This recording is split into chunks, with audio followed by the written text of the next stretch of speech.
आपल्याला काय गोष्टी माहीत आहे का नाही, आपल्याला माहीत आहे म्हणल्यावरती लोकांना सांगायला काय अडचण नाही.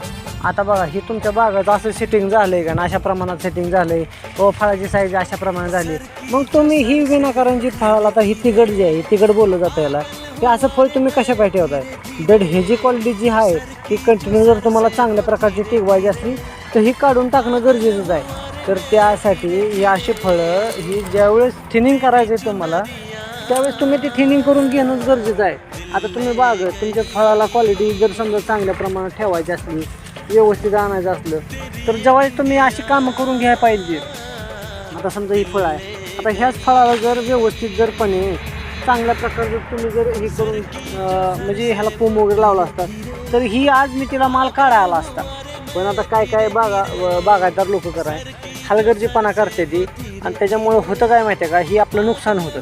तर त्यावेळेस तुम्ही जर थोडंसं लक्ष देऊन जर केलं तर तुमचा ह्यात फायदा आहे ना. तुम्ही ही अशा गोष्टी का करत नाही, तर तुम्ही ह्या अशा गोष्टी लक्ष देऊन करायला पाहिजे. आता ह्याचं थिनिंग करून घ्या. आता ॲटोमॅटिक काय फळ गळलेलं आहे, पण अजून काय गळायचं बाकी आहे, पण ते गळलं नाही तर देठ अजून ते सोडलं नाही फळ, तर मग ते तुम्ही तोडून टाका, तुमचा फायदा होईल. बरोबर का. अशा गोष्टी मला माहीत झाल्या की मी ते पुढल्या माणसापर्यंत 100% सांगत असतो. काय म्हणताय मग, करताय ना पुढे शेअर? अहो करायलाच पाहिजे.